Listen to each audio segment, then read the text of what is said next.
अपने फील्ड में इतने माहिर बनो कि लोग खिलाड़ी नहीं जादूगर कहने लगे।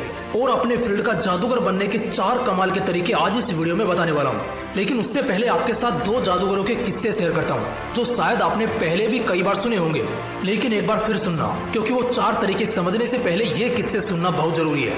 एक बार की बात है जब सदी के सबसे बड़े आर्टिस्ट पाब्लो पिकासो मार्केट से गुजर रहे थे, जब उन्हें एक लेडी नोटिस कर लेती है और दौड़ते हुए उनकी तरफ चली जाती है।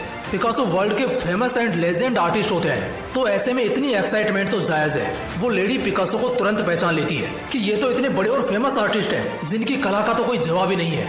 इस पर वो लेडी पिकासो से कहती है, सर मैं ना आपकी बहुत बड़ी फैन हूँ, आप तो आर्ट के किंग हैं, क्या आप मेरी पेंटिंग बना सकते हैं? उस लेडी के बार बार रिक्वेस्ट करने पर पिकासो उस पेंटिंग को बनाने को हाँ कर देते हैं। पिकासो ने पेंटिंग के सारे इंस्ट्रूमेंट्स लिए और हूबहू उस लेडी जैसा पेंटिंग सिर्फ 30 सेकंड में उसे तैयार करके दे दिया और कहा इसकी प्राइस $1 मिलियन है।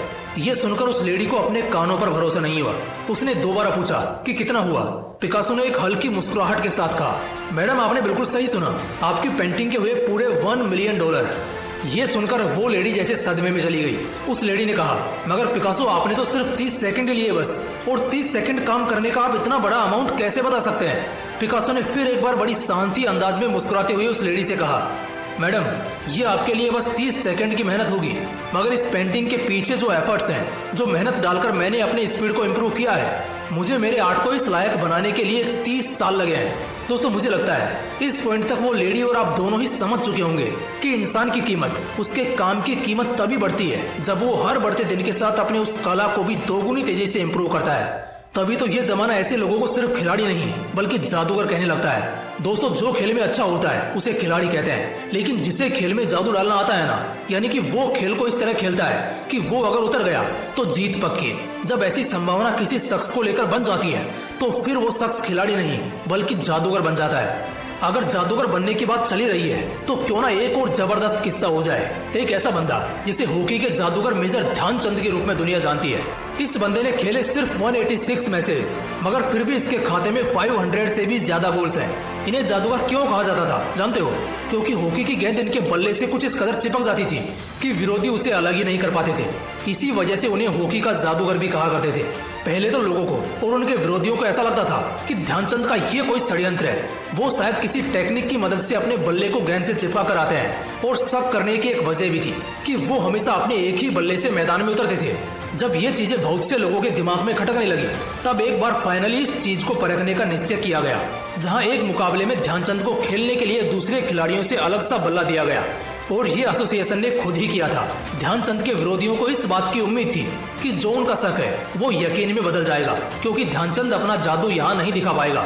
लेकिन ऐसा हुआ नहीं, बल्कि इसका उल्टा हुआ। मैदान बदला, बल्ला बदल दिया गया, मगर फिर भी ध्यानचंद के खेल और खेलने के तरीके पर इसका कोई असर नहीं पड़ा। तभी तो हिटलर ने उन्हें ऑफर किया था जर्मनी की ओर से खेलने का, लेकिन अपने देश और देशभक्ति की वजह से उन्होंने इस ऑफर को पहली बार में ही नकार दिया। समझने वाली बात पता है क्या है? इतिहास में ऐसे बहुत से खतरनाक खिलाड़ी आए जिन्हें अपने खेल का जादूगर कहा जाने लगा। मैं कहता हूँ खिलाड़ी बनो, लेकिन एक समय बाद खुद को अपने खेल में इतना झोंक दो, उस खेल से खुद को इतना जोड़ लो कि लोग तुम्हें उस खेल का खिलाड़ी नहीं बल्कि जादूगर कहने लग जाएं। जिस भी करियर को चुनना चाहोगे, जिस भी रास्ते में आगे बढ़ने का, कुछ बड़ा बनने का सपना देखोगे, एक ही तरीका है दोस्त। हाँ, सिर्फ और सिर्फ एक तरीका, और वो है कि उस पर्टिकुलर फील्ड के जादूगर बन जाओ।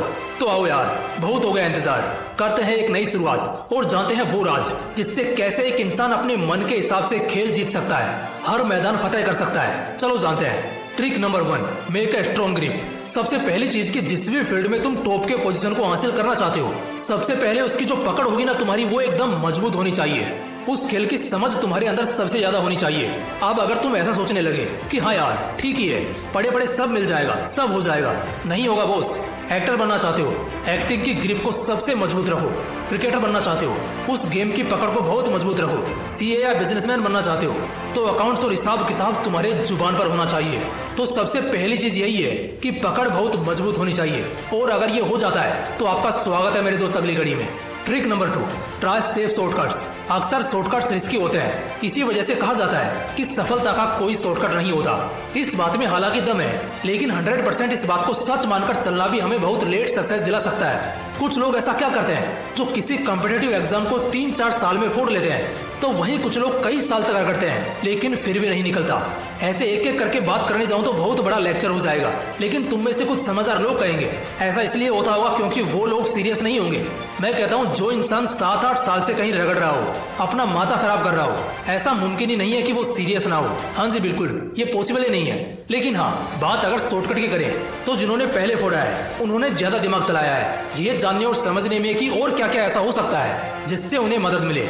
चाहे उन्होंने बहुत से पास्ट ईयर क्वेश्चन सोल्व किए, अच्छी मेंटरशिप या कोचिंग ली हो, ऐसे कई तरीके होंगे जो उन्होंने अपने लिए चुने हैं। ये बिल्कुल वही बात हो गई कि सेंचुरी ही बनानी है ना, अब चाहे उसे 10 छक्के या चौके मारकर पूरा करो या इक्का दुक्का रन लेकर लंबे इंतजार के बाद करो। लेकिन ऐसे शॉर्टकट्स जो थोड़े सेफ लगे और अगर मौका मिले तो उस मौके को छोड़ो मत, बहुत फायदे में रहोगे। Trick number 3, be passionate towards it. एकदम दिल और जान से प्यार करना होगा उसे। ऐसा नहीं चलेगा कि बस टाइम पास के लिए कर रहे हो, बल्कि खुद को झोंकना होगा उसके अंदर। जब ऐसा एकदम से तुम समझ आते हो ना उस चीज में, तो हर तरफ से तुम्हें मदद मिलने लगती है, सिग्नल्स मिलने लगते हैं। और ये बहुत बड़ी बात है, खेलना होगा तो दिल से खेलना होगा एकदम। जब आदमी एकदम पैशनेट होकर किसी चीज को करता है ना, तो वो सिर्फ तन से ही नहीं बल्कि मन से भी जुड़ जाता है। पैशन तभी निकलकर सामने आएगा जब प्यार होगा अपने खेल से, वो भी दिल से। तो बस फिर एकदम से डूब जाना है अपनी प्रैक्टिस में और फिर देखना आगे ऐसा चमकोगे कि तुम्हारी चमक दुनिया देखेगी। Trick number 4, do experiments and create secrets. पता है आज तक कोई भी ऐसी चीज है ही नहीं जिसके बारे में दुनिया में किसी को भी एनफ नॉलेज हो। कुछ भी ले लो, फोन, खाना, तुम्हारे कपड़े, तुम्हारी सोच। अच्छा, क्या तुम्हें फोन के बारे में सब कुछ पता है? 100% सब कुछ एकदम नहीं पता होगा, किसी को नहीं पता होता है यार। इसीलिए तो हर दिन एक्सपेरिमेंट्स होते हैं और नई नई चीजें निकलकर सामने आती हैं। और फिर जिसे ज्यादा पता होता है और जो बहुत ज्यादा एक्सपेरिमेंट्स करते करते कुछ ऐसे सीक्रेट कोड को पता कर लेता है, चाहे वो कोई सीक्रेट टेक्निक हो या ट्रिक हो, तो वो एकदम तेजी से आगे निकल जाता है। लेकिन इस सबसे पहले ना इंसान के अंदर एक भूख होनी चाहिए लगातार एक्सपेरिमेंट करते रहने की, क्योंकि फिर जैसे जैसे कदम आगे बढ़ेंगे बहुत सी नई चीजें मालूम चलेंगी और यही फिर तुम्हारे लिए जादू का काम करेंगे। इसलिए आए दिन अपने फील्ड में